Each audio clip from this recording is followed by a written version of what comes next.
My wife texted, "Don't freak out, I lost your laptop. My ex borrowed it for a project and now he can't find it."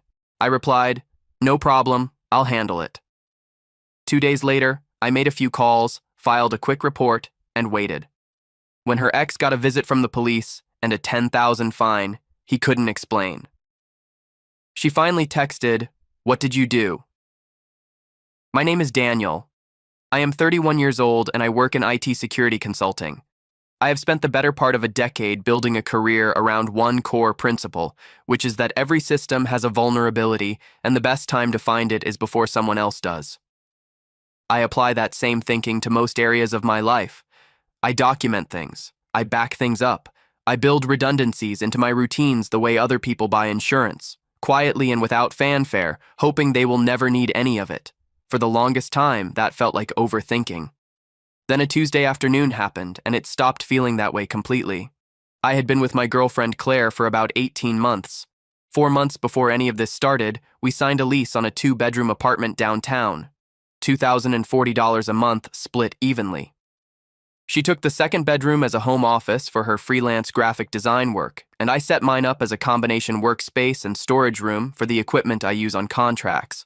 The apartment smelled like fresh paint when we moved in. We bought a cheap rug together and argued pleasantly about where to put it. Things felt uncomplicated. Things felt like forward motion. I kept a personal laptop separate from my work machines. It was a newer HP Spectre, maybe 14 months old at the time, purchased for just under $1,300. On paper, it was a side project machine, light gaming, personal browsing, but the actual value of what lived on that hard drive had nothing to do with the hardware price. 3 years of family photographs were on it. Videos from a road trip my father and I took to Colorado 2 summers before he had his first cardiac event. My nephew's birthday parties. Tax documents going back 4 years. An encrypted folder containing cryptocurrency wallet backup keys representing several $1,000s in assets. A folder of old scanned letters from my grandmother who passed in 2019. None of that had a dollar amount. None of that was replaceable at any price. It was not a laptop. It was a physical container for a version of my life I could not reconstruct from memory alone. The text arrived on a Tuesday afternoon at 2:14 in the afternoon.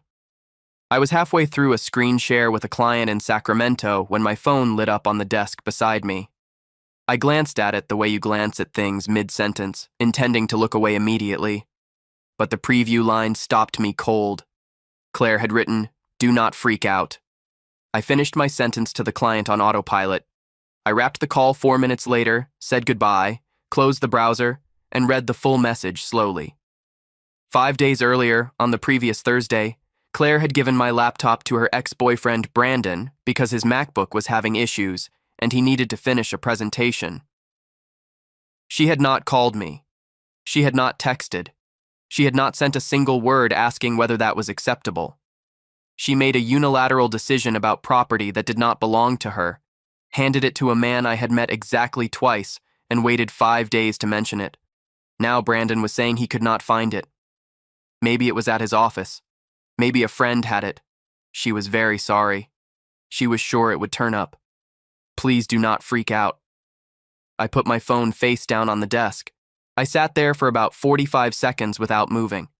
Then I drove home, made a full pot of coffee, and sat down at the kitchen table in complete silence. Here is the thing about working in IT security for 8 years. You stop reacting emotionally to system failures because emotional reactions do not recover data. You assess. You inventory what you have. You inventory what you need. You build a plan from the intersection of those two things, and you execute it without announcing it to anyone who might interfere. I treated the next hour exactly like a professional incident response. What did I have? What did I need? What were my options? The first thing I did was open my device tracking dashboard. I had installed monitoring software on all of my personal devices years ago as a default practice, old professional habit. Most people who know me find it slightly excessive. I had never needed it before that evening. I logged in, pulled up the Spectre, and checked the location history. The last confirmed ping was Saturday afternoon at 3:47, 3 days before Claire even sent me the text. The coordinates resolved to a residential address about 22 minutes from our apartment. I pulled it up on the map. Newer construction. 4-story complex with a covered parking structure and what looked like a rooftop amenity deck visible in the satellite view. The kind of building that charges $1,800 a month for a studio and calls it a lifestyle upgrade. Not exactly the address of someone who urgently needed to borrow another person's laptop to finish a work presentation. I saved the screenshots with timestamps. I cross-referenced the coordinates twice. I noted that the device had not moved since Saturday, which meant one of 3 things. It was powered off, it was destroyed, or someone had found the tracking application and disabled the network connection intentionally. That third option was the one that made the back of my neck feel cold. I texted Brandon that evening at 6:52. I had saved his number months earlier from a group message Claire had accidentally included me in. I kept my text short and completely neutral in tone. I told him I understood there had been a mix-up and I needed the laptop returned by the following afternoon. I sent it and set my phone on the counter and started making dinner. 3 hours passed without a response. Claire came home at 9. I could read the energy the moment she walked through the door. She was talking before her bag hit the floor, filling every available second of silence with explanation and reassurance and apology, her words running together slightly the way they do when someone has rehearsed a conversation and is afraid of the pauses. Brandon was looking everywhere. He might have left it in his car. He might have left it at a colleague's place. She would cover the cost of a replacement, something around $1,200, whatever I needed. She was so sorry. She should have asked. She knew that. I told her it was not about the money. She went quiet in a specific way. Not the quiet of someone who is relieved. The quiet of someone who has just realized they may have fundamentally misread what kind of situation they are in. Wednesday morning, I texted Brandon again at 9:15. He replied at 11:43 with a message that was 6 sentences long and contained no actual information. He did not have it. He was still looking. He was sure it was somewhere obvious. He would let me know as soon as he found it. I read it twice and saved the screenshot. No further response arrived that day, despite 2 additional messages I sent at 3 in the afternoon and at 7 in the evening. Thursday, I took a long lunch. I drove to the police station on Morrison Street and walked in with a folder I had assembled the night before. Inside it, I had the original purchase receipt. I had the serial number, which I had photographed and stored in cloud backup separately from the device itself. I had the full tracking data printout with timestamps and GPS coordinates. I had the complete text exchange with Brandon, printed cleanly with dates and times visible on every message. I had a written summary of the timeline from Thursday, when Claire handed over the laptop to Thursday, when I was sitting in that chair. I filed a report for theft of personal property valued over $1,000. The officer who took my report, a calm and methodical woman named Officer Rivera, reviewed everything I had brought with visible approval. She told me that in this state, knowingly retaining property valued over $950 after being clearly asked to return, it qualifies as felony theft.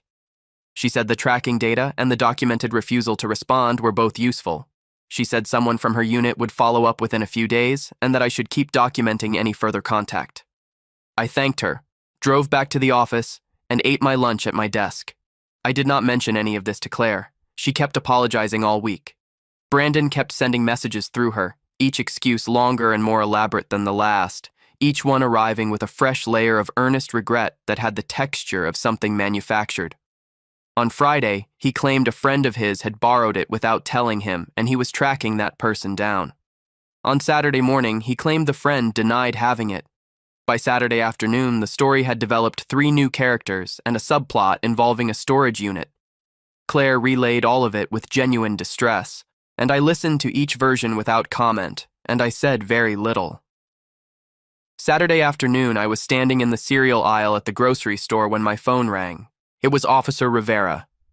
They had sent a patrol unit to the address I had provided, the address matching the last GPS ping. Brandon was not home, but when the officer ran his name and information through the system, something came back that had nothing to do with my laptop at all. There was an outstanding warrant on file from 2 years earlier. A prior theft charge he had apparently never fully resolved had cycled back into active status.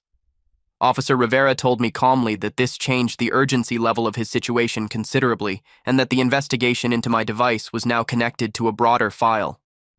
She confirmed the serial number was now flagged in the system and asked me to remain available. I said I would. I hung up. I stood in the cereal aisle for a moment. Then I put a box of oatmeal in my cart and kept walking. Claire found out the police had gone to Brandon's door sometime that same evening. I do not know exactly how she found out. Either Brandon called her directly or a mutual contact passed it along. What I do know is that she came through our apartment door at 8:40 in the evening, with her face red and her jaw tight and her phone already in her hand like she had been composing her anger on the drive home. She could not believe I had called the police. She could not believe I had done it without telling her.